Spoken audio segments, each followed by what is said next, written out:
Welcome back, everyone, to the Geeks, Geezers, and Googlization Show, the home of Googlization Nation, where we talk with HR and business thought leaders about the crazy shift going on in the world of business, technology, and HR. Here's your host, Ira Wolf, and co-host, Joyce Joya.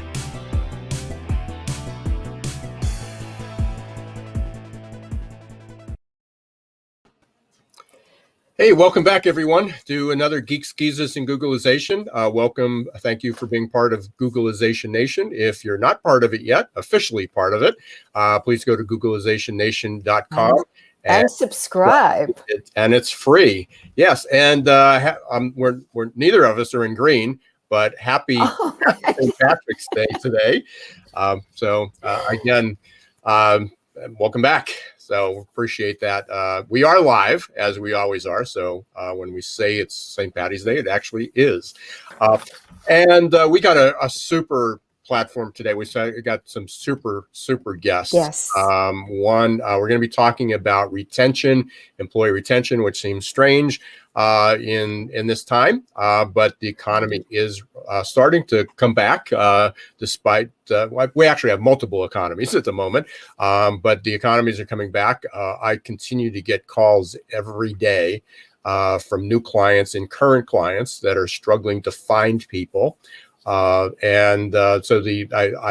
sharing this right before before the show.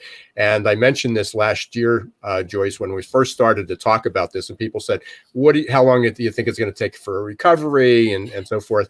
And I said, when it turns around, and we didn't have an exact date then, but when it turned around, for the people in the South, recruitment was going to be like trying to drain a swamp or drain a flood with a straw. Because there was going to be an overwhelming number of people that were looking for jobs and also ready to leave their old companies. And in the North. Yeah, and if you lived in the North, it was shoveling out of a blizzard with a teaspoon. And that's true. So what it's become is people are starting to apply now. And but that's bad news for the companies that are losing people. And so we've got two great guests today. We're going to talk. One is Bev Kaye. That name may be familiar to many of you. She's been, we were talking about, been around for a little bit. We still haven't fixed the problem. So we're still talking about talent acquisition and employment branding, and especially employee retention.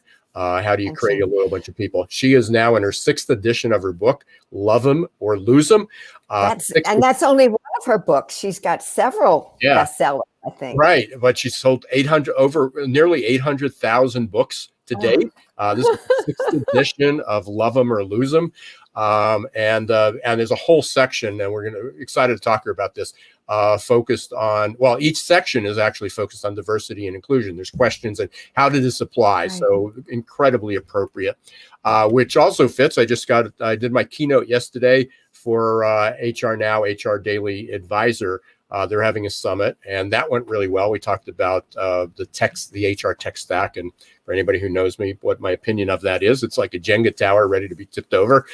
So we talked about how we can apply that to the new, and part of that was talking about how do you create an adaptable organization.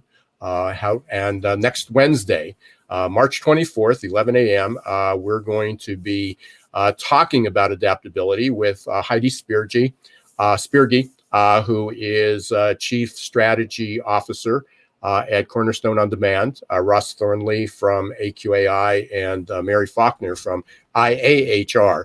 A lot of acronyms there, a lot of initials. And myself, and we'll be talking about creating that anti-fragile organization. How do we build resiliency into it? How do we give more? But also, how does a company give that support? Team support, emotional support, can care about the well-being, which is also our second guest today is Hema Crockett. She has a brand new book. She co-authored it called Designing an Exceptional Organization. And designing exceptional performing organizations. I think. So again, we'll be talking about what's an exceptional organization, and they're all great topics, and which follows last week. We had and your newsletter just came out. Yes. Trend Alert just came out right before the show, and your topic, I didn't know it was going to be this, but unhappy employees are ready to Bolt. Yeah. Yes. And for anybody who wants a copy of that, you can see it going across the screen. You can subscribe to that. It's free. And it's HermanTrendAlert.com. So you can go up there and subscribe, and then it'll also be on the website as well. And then don't forget to do the GoogleizationNation.com. Joyce, any quick words, anything, or we'll jump into our first guest? Well, Bev has waited long enough, so let's bring Bev. And I know you're excited to talk to her as well. I am indeed. So welcome Bev.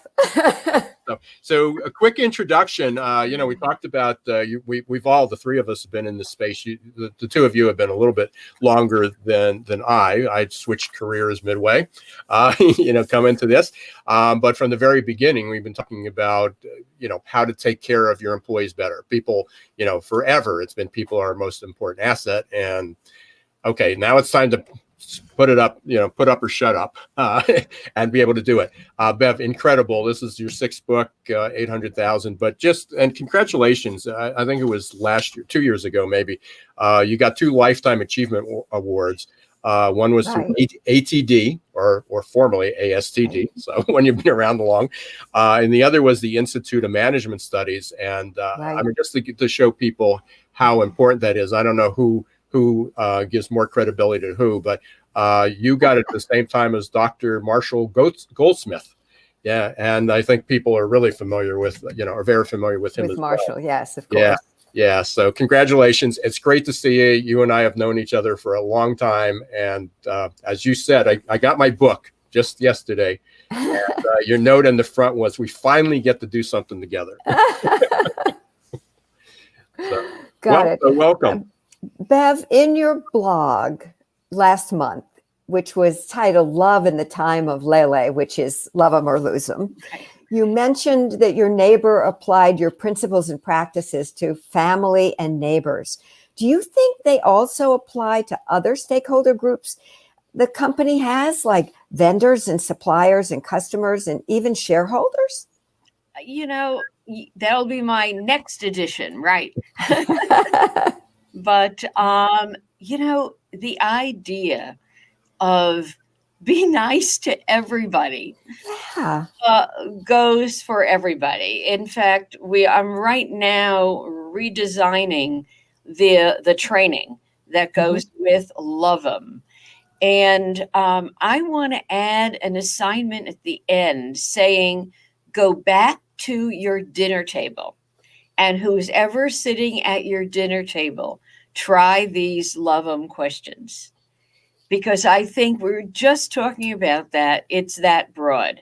And I do want to say, happy St. Patrick's Day. The only thing I have green is the sweatshirt.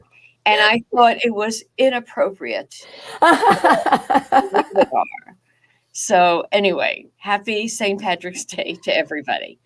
But I love your question, Joyce, and it's something I'm working on.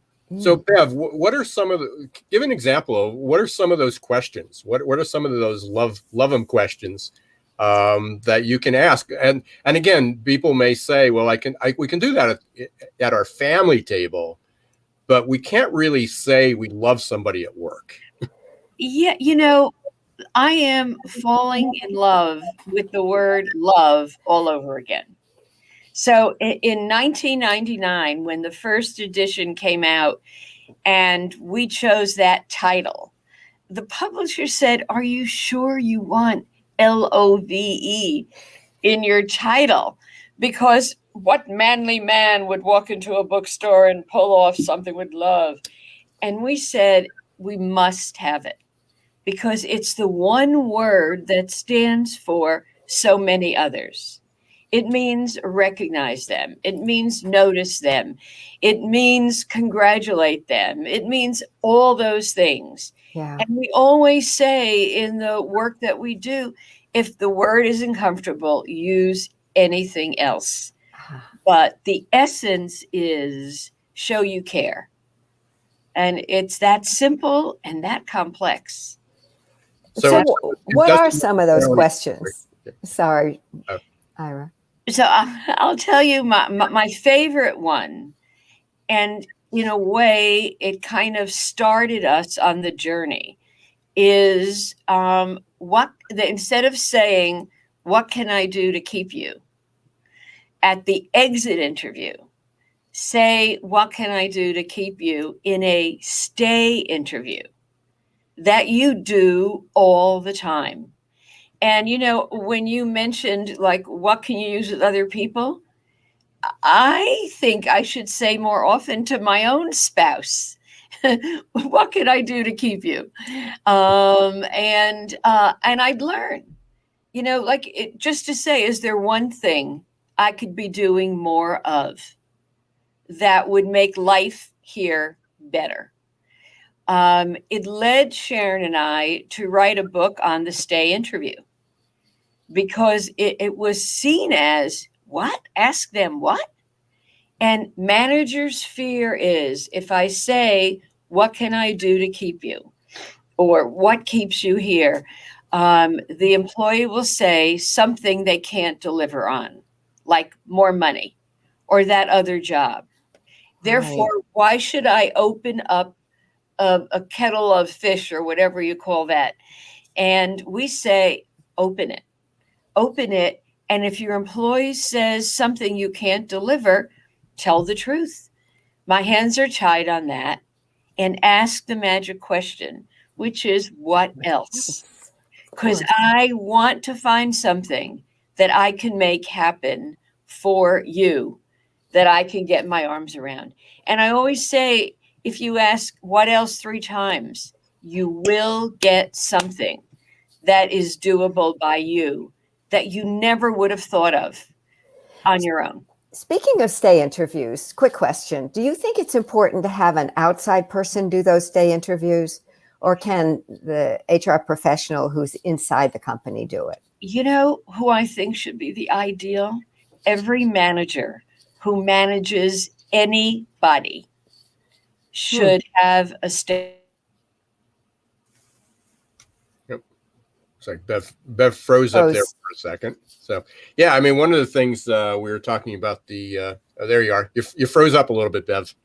So we missed the last part of your answer. I said the stay interview should be done by anyone who manages anyone. Right. And HR could lead the charge. HR could demo it. HR could train it. And we have the training. Train it, but HR shouldn't be doing it. Yeah, it's interesting you say with the 3 questions, because and I'm going to flip it around a little bit, and maybe this was coming from some sales background or some sales training, is that it takes 3 questions to get the real answer. So somebody says pay, that's the first thing, because everybody wants more money. I mean, but that isn't always the real reason.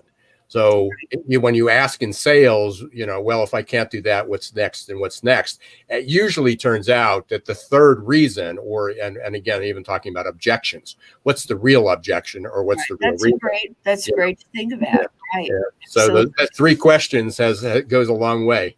Absolutely. Yeah. So in this, you did a couple things different in this, and again, for anybody who hasn't picked up one of the other copies, but it's interesting. You have the alphabet. I mean, you literally go through love them and leave them on. Here's all the steps, A to Z. But you talk about J. The J is interesting, and I know last week on your release you talked about the J. So let's talk about the J part of love them and leave them. Right. Maybe that's the more lose them part. Right. So we use the alphabet. After many tries, we wanted to write a practical book, because everybody knows the why of retention and the why of engagement. Enough with the why. What do I do? And I'm a busy manager. So give me ideas. So every chapter has an abundance of ideas. When we came to J, we named it Jerk. And the subtitle is, Are You One? And when we, again, first edition, went to our publisher, he said, gee, everything else is so positive. Do you have to have J mean jerk? And again, we said, yes, we have to, because the data told us to. we took exit interviews, and we found the person in the company they moved to, and we said, we have your exit interview right here. Why did you really leave? And they all said in so many words, my boss was a jerk and I couldn't stand it anymore. And as good researchers, we said, well, what do you mean by the word jerk? And they gave us 55 jerkatudinal characteristics. And I love that. And in the training we do, the way to get managers into it is we show them the characteristics and we say, have any of you in your career worked for a jerk who did one or more of these things? And they, yes. Everybody's hand went up. And then all we have to say is, and what did that do to you? I held back. I stopped giving ideas. I started looking around for something else. And then we can say, so which one of these do you do now? And it gets them to look at those behaviors and how much they do them. And to many of them go back to their own organization, their employees, and say, which of these do I do? Because I don't want to lose you, because you're important to me. It's a great conversation. Indeed, it sounds like it is a good conversation to have. I really love your other title. It's Up is Not the Only Way. And I presume that book is about the category of employee that we used to call technical contributors. Folks who are very good at their own little niche skill set, but not necessarily great leaders. Right. And so obviously the company wants to keep them, right? So what do you recommend to HR and other business leaders to do with these talented folks who want to be paid more, but are not meeting the same qualifications as people at the next level? They're just really, really good at what they do. Right. And I think we should keep them doing, if they want to, what they're really good at, because that fuels them. In Up is Not the Only Way is really a book about talent mobility, which is another interesting factor in engagement and retention. And Definitely. what I said, and I said it in 1982, I said those words. And I've been writing about that also ever since. And it means that up is just one choice, one out of 6 that I identify. And for a technical person, not all, but many who think up is the way, when they get there, they say, I don't like this at all. I miss my technical work. And here's what we lose them. They'd rather leave than admit to their boss that I don't want to go back to exactly what I did, but I certainly want to go back to the hands-on number part of what I did. And many of them leave rather than say that. You know, Bev, I wonder, and again, this fits right into our next guest. So thanks you for the segue when we come back with Hema. Her company is called Gig Talent. And I can't help but think that on a gig environment, hiring gig workers who maybe have left companies, but they have a niche, they have a talent that maybe we're at that tipping point now, where that technical contributor, where the only way for them to improve their lot within an organization to get more money was to accept the title, to become a manager, to move up, and then out of what they love doing. And now with more of a gig economy, maybe that's going to be more tolerated.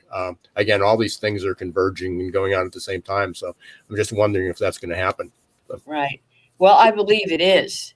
I believe it is in many companies. In my Up is Not book, I talk about it. I call it an exploratory move. It's like, I'm checking this out. I'm checking out this gig. Is it a good fit? Would I want to do it more? but I have the option of going back to where I was. And I think the gig economy will really help people test the waters.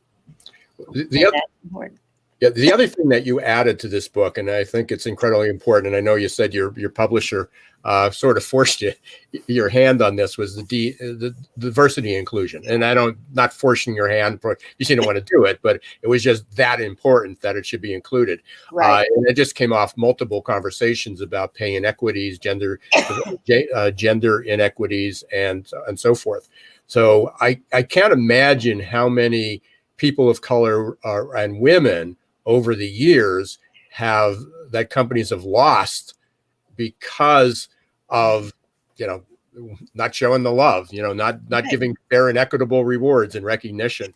So right. tell us a little bit about, what that process was like and what's in the book to help address that. Right. Well, it was an interesting journey for my co-author and myself, because we said to the publisher, well, we have it all and it's in the D chapter, and D stands for dignity. And the subtitle is Show Respect. And he said, I think it's in every chapter. I think it needs to go not just there, but everywhere. And as we started to look at each chapter with inclusion lens, and I like the word belonging lens, then everything related to inclusion. I'm sorry. No, I'm getting too excited here. So, no, you're absolutely right. And again, some of the again, this year has been really rewarding. I mean, one is not it's certainly tragic, but I've gotten to speak and learn about people and have conversations that I probably would have never had, because everybody would have been on that rat race and that roller coaster. We're all on a roller coaster, but people just wouldn't have been available. But I've met a couple people, and it really opened the doors to, what belonging looked like. So going back to people of color, women, everybody says, listen, we're doing our best. We meet our diversity numbers, look at our percentages, and everybody gets an equal opportunity to grow. And then you found out that white men were giving an opportunity by a manager after maybe 12 months of being in place. Hey, you're doing a great job. Would you like to participate in this training? Or I come to you and say, I'd like to get this training. And they go, sure, I just sign off. And then there's a woman of color or a man of color that comes, and they say, well, it's not in the budget this time. Or, we want to, why don't you work on it for another 6 months? And then the next round you'd be good suited to. So what they found is white men were entered in these programs in less than a year, and people of color, it took 3 to 4 years. Well, during that interim, people said, I don't have a chance, or I'm going to leave. Or they got through the training and then realized the chance of getting them actually applying what they learned and being promoted was going to be another 3 or 4 years. So they left. Mm-hmm, mm-hmm. So it's why the idea of up is not the only way is so important. And it is in the Love 'Em book. But I'll tell you what we learned about belonging, inclusion. We went to all our friends who were diversity, inclusion thought leaders, and we showed them the 26 chapters. And we said, pick 5. And you cannot pick the D for dignity, because you all would go there. Pick 5 that are most essential to building an inclusive work environment. And thinking we'd have a great new theory, because they'd all pick the same 5. To our dismay, they picked different ones. And that's what the aha was, depending on your lens. It's what you believe belonging means to you, inclusion means to you. So we were then very able to put that into each chapter, like the A, B, C, D, E, F, G chapters, goals. Well, goals talks to up is not the only way. The H chapter, right up your alley, Ira, in your recruiting attention to recruiting. When I hire, am I asking the right questions? Am I bringing someone in to work for the right manager? You know, do I, as the recruiter, coach the hiring manager in what I think this person really wants, so it is a success, etc.? I love that. I really do. I think that's a great idea. I have long advocated that that would be a good thing to do. I have one last question for you. What do HR professionals need to know to succeed post-COVID-19?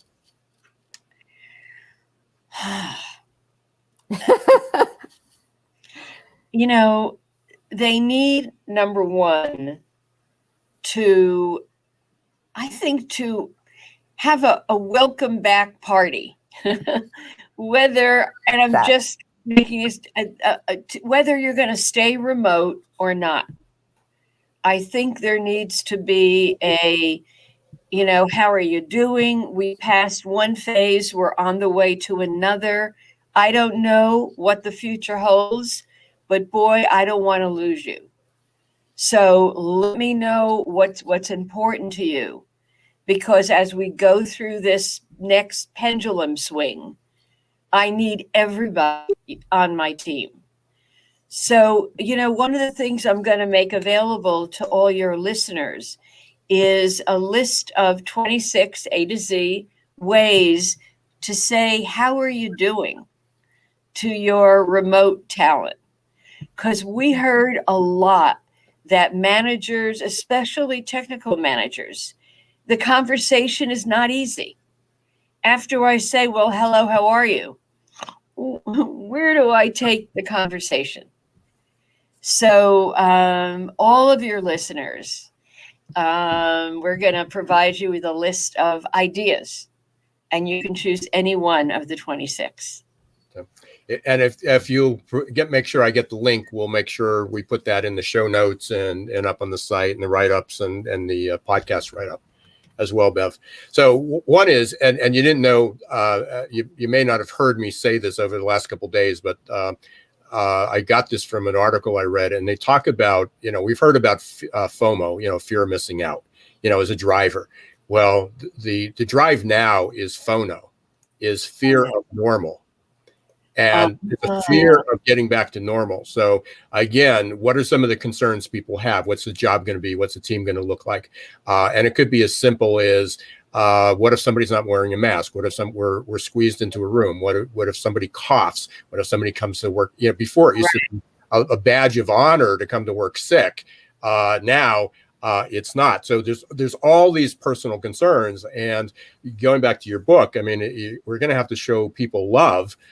You know, that we care for them, that we are concerned, that we're addressing those issues. And it's not like, hey, we're going back to normal. Everything's the same way. You have to show up at 8:00 and get down and, you know, put your head to the ground, your fingers on your keyboard, and get the work done. That is not going to happen that way. And in the keynote I did yesterday, I don't know how many people were on there, so it's a very unscientific poll. But based out of the people who were listening, strictly HR people, I asked them this question: were you 100% bought in to coming back to work, of just going back to normal? Were you bought in but somewhat anxious, or did you have a fear of normal?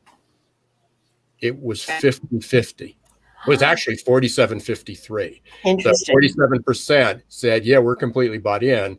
Like 48% or so, I don't remember the exact numbers, basically had said that they had some anxiety, so which needs to be addressed because they were probably faking it out.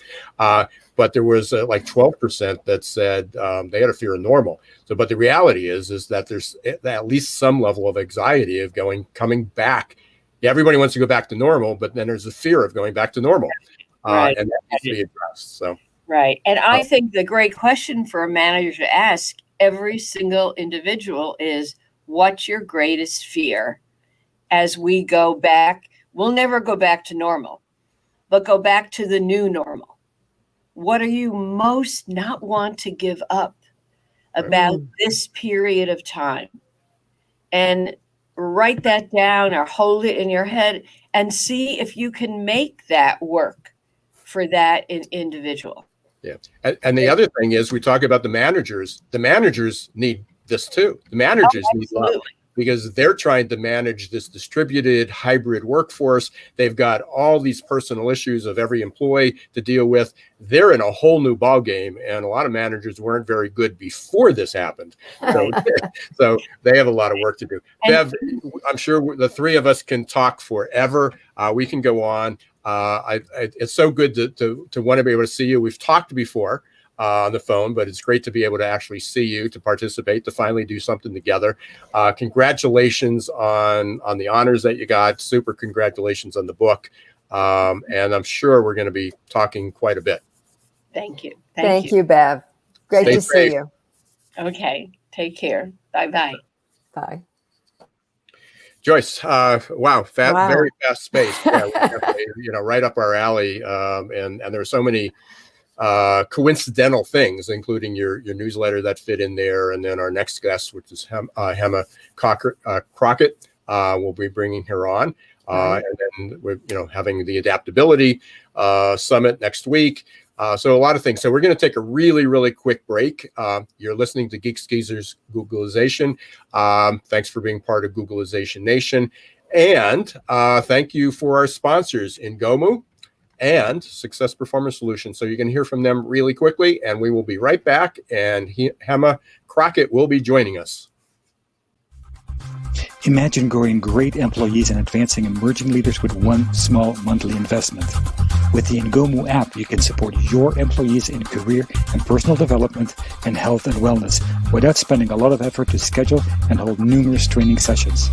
With the efficient app, your employees will have access to dozens of coaches in groups and one-on-ones for whatever topic they need or want to work on anytime, anywhere. Picture the positive impact on your team by having access to over 80 coaches. Learn more at ngomu.com today. For many people, the bridge to the new normal is too far, too difficult, too scary. Waiting to get back to normal becomes a way of life, filled with fear and despair. But wait, why are those people who dare to travel to the new normal celebrating?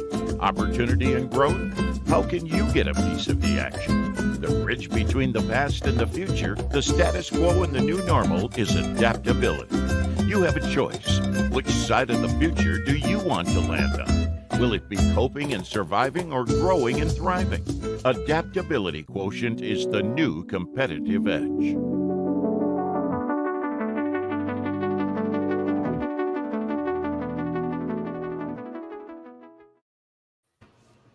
Hey, welcome back, everyone. Geeks, Geezers, and Googlization. If you're just joining us, you missed a great session. You'll be able to watch the replay up on YouTube, Facebook, and by tomorrow on any available podcast that you can get. We were talking with Bev Kaye, who was the author of Love 'Em or Lose 'Em. Right. And that will be again, she sold 800,000 books. So I'm sure that'll be that's a big, huge number for anybody.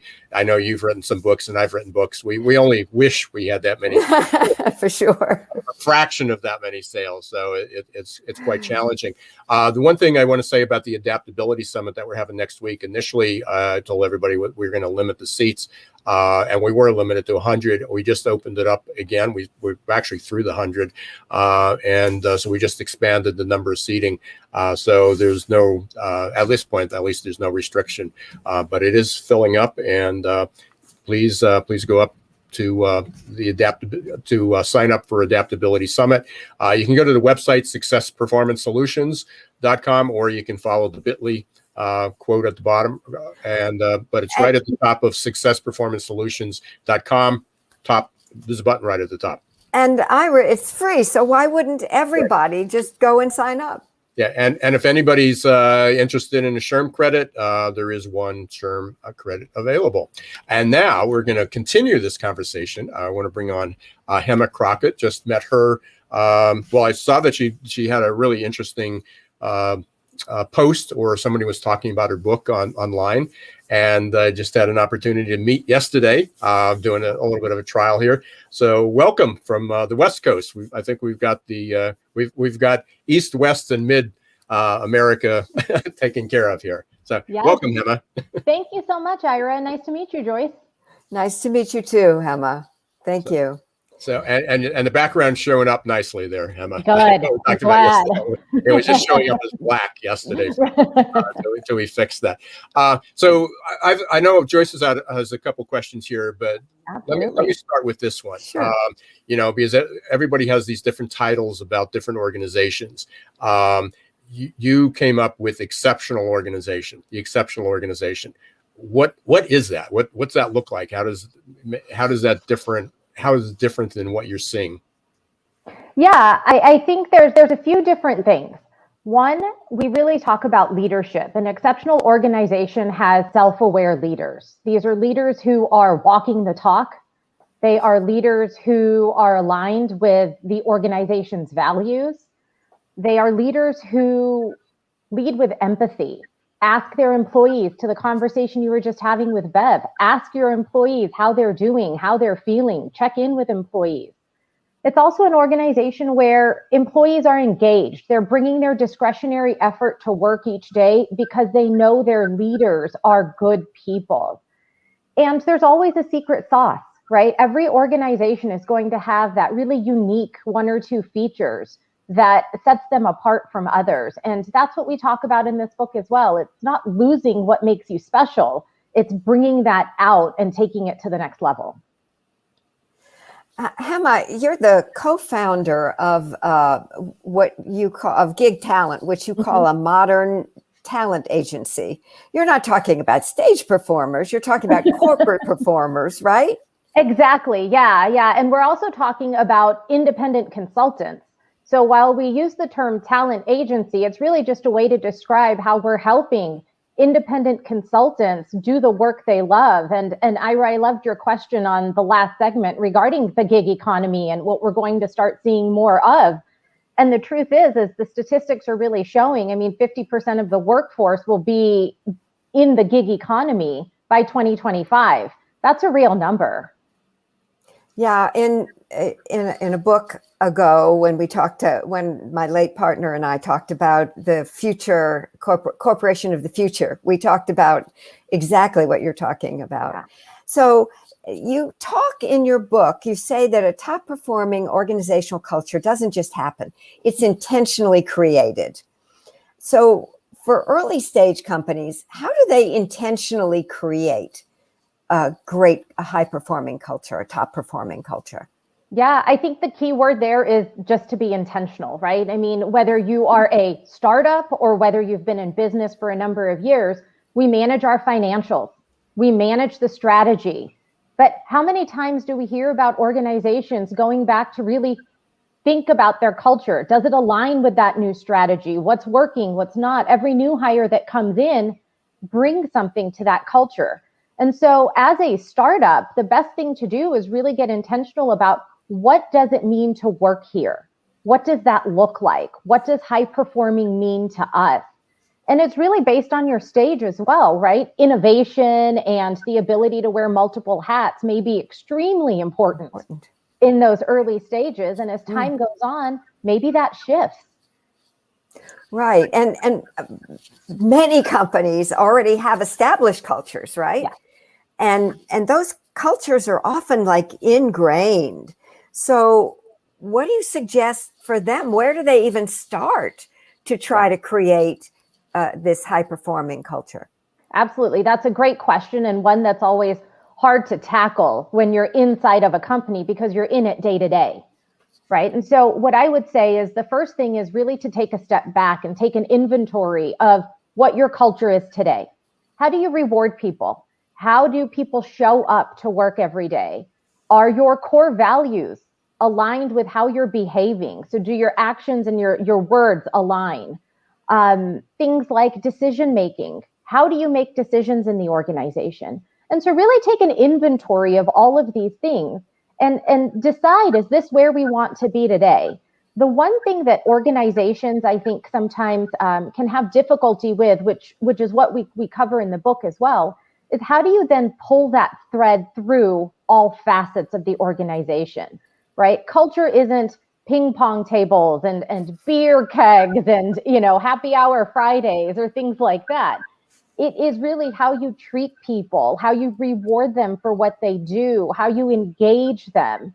And so what we would say is, if you have a culture that is very much ingrained, where you start as taking that inventory and where you end is pulling that all the way through the entire employee life cycle, from before somebody enters your office for the very first interview to how you offboard, that all is part of your culture. This is so interesting because right before this, I was on a panel with a colleague and friend of mine, Ben Eubanks, for HR. It was HR Now Summit. And we were talking about fairness. And there was a question similar to that of how do we change? How do we know? And it was about, we ended up in a discussion about fairness, especially in diversity and inclusion and equity. And with that, somebody basically said, well, where do we start? How do we become more aware of maybe those microaggressions that we might say? And a simple exercise is go to your job description. And there's a lot of programs that are out there that can look at how biased is your job description, because you may have a culture, you may be trying to do the right things, you may be doing everything that Bev and you and Joyce that you talk about for years about this fairness, except you're excluding the people that you want based on this a job description, and maybe you have a female dominated workforce. Maybe it's nursing, it's healthcare, and you want to bring in more males or people with diversity, and yet it's written basically to women, or on the man side, which is usually written to. You talk about we're looking for a competitive, strong, competitive, driven, ambitious people. If a woman says that I'm strong, driven, competitive, and ambitious, she doesn't get the job. So what are the words? What are you saying in your job description right from the start that is shaping your culture without even knowing it? So it's a really easy place to go, and it may not be the root cause, and it may not turn around the ship that you're trying to do. But when people say, where do I start? I go, pull out a job description and throw it through one of these bias generators. And there's a lot of them out there, and some of them are free, and it will tell you all over the place. This word is male oriented. This one will exclude blacks. This one's going to exclude women. And think about it, because those are also the words you use every day in your culture. Yep, absolutely. I really like that. What it also speaks to is just the type of culture that you want to create, right? And how those words are so important to the type of people that you are wanting to attract as well. I mean, maybe you are a younger startup, and using words like a quality check may be off-putting, right, to getting a certain demographic that you're looking for. I fully agree with you. I think it starts really early on, and a job description is a great place to start. So, Hema, one of the things you said in your talking points was that COVID-19, the pandemic has reset organizational culture. Yeah. And what do you mean by that? I want to know. So as we look at this past year, right, as individuals, we've really taken an inventory of what's meaningful to us, what we want to keep in our lives, and maybe things that we don't need, right? It's kind of, we've gone back to basics. We really miss contact with other people. We miss those relationships. We miss seeing each other face to face. And organizational culture works really the same way, right? So what the pandemic has really shown is, from a cultural perspective, it's about going back to basics. It's about relating to one another, about establishing those relationships, which is really where we build trust and how we get to business results that we're looking for. It's also about defining what's important to us at the end of the day in our culture. It's not that office space as we've seen. There's pieces of that office space, but that comes from a collaboration perspective or an interaction perspective. That doesn't come from the cool windows or the artwork on the wall or things like that, right? So I think what it's allowed us to do is really press pause. And now we're at that place where we can finally move forward and be intentional about what we create for that next normal, not only as an individual, but as teams and organizations as well. Yeah, I mean, that's so critical. And I know there were two things I wanted to follow up with that. It was one, as you said, about the new normal. One is there's going to be waves of new normals. Yeah. And I think the fact that people are thinking that it's going to go back to the one way that it was, it's going to be different depending on your business, your industry, your geography, and every person's going to experience it differently. Because it was interesting yesterday on the call I was on the keynote I was on, the person who was running it, when I brought up this phono, this fear of normal, he says, "That's it." He said, "I'm an introvert." He said, "I'm an introvert." And he said, I always had to make a conscious effort to go out and socialize, to be with people. And he says, I finally got comfortable with it, going to these conferences and things. And I learned how to manage it. And he says, but I've been away from it for a year. And he said, I don't know if I want to go back to that. He says, I'm pretty fearful. He said, I made it. I sort of learned a new skill to be able to go to do that. But I realized how uncomfortable I was. And I still want to keep my job, but and it's going to be, bottom line is there's going to be people with all those issues coming back, and it's a huge opportunity for companies to address. To go back to what you and Bev are saying, is how can just ask the question, what are you worried about? What are you concerned with? What did you find out during the last year that you like? So powerful. There's so much more in your book, Hema. I encourage people to go. They can get it on Amazon. It's available on Amazon and anywhere books are sold as well. Yeah, excellent. I appreciate it. Hey, thanks. I know this was short, but really appreciated the opportunity to meet, to share what you're doing. I think it's a great topic. I love creating an exceptional organization as being part of that. And thank you. Hopefully you'll come back again. Absolutely. Thank you both. I enjoyed the conversation. Thank you, Hema. This was great. Take care. Thank you. Stay safe. Bye. You too. Joyce, we've been through another 48 minutes here. So it just flies by. It seems the last few weeks, the guests I really like, we're bringing in two different people and the synergy between the people that we're bringing in. I wish I could say it was planned, but it's like, no, this is an interesting person, but it's just showing that it's seamless. There's so many moving parts and very supportive, but everybody has a little different twist on it. Again, this is the last week that we'll be announcing this. Hopefully there'll be another one, but the Adaptability Mini Summit next week. March 24th will be on basically 2 hours before the show, but 11 a.m. Eastern time, and our show comes on at 1 p.m., but 11 a.m. Eastern time, and we're going to be talking about many of the similar things doing this, but particularly we're going to be talking about adaptability. How do we get people to become more comfortable with this new normal? How do we get them? There's going to be at least half the population from what we've seen so far that has a fear of normal coming back. And there's another half that, like Joyce, me, and a lot of other people that are very excited about and fascinated by what the new future is going to look like, the new normal. Can't wait. But we don't know. I mean, but it's also going to, some people may be fascinated, but they may not have the skills to be able to do that. Also, during the week, LinkedIn, the 2021 LinkedIn Learning Report came out. Obviously a huge database because LinkedIn's owned by Microsoft and a lot of users on there. The number one in-demand skill was resilience and adaptability. Yeah. So fascinating. So why am I not surprised? And that goes on top of World Economic Forum, putting it in the top 3. McKinsey put it in the top 2 or 3.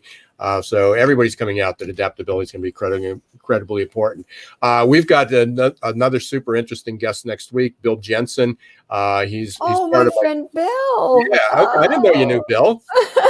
I didn't know you know Bill. Yeah, so we work together. Oh, okay. Yeah, so Bill and I are both we're sort of wrestling on the Thinkers 360 future of work area. So he will be on the show next week, and drawing a blank on who our next guest will be. But again, it's going to be another great show. We thank everybody for being part of Googlization Nation. If you're not part, please go to googlizationnation.com. You'll get updates about this and the webinars and the podcast.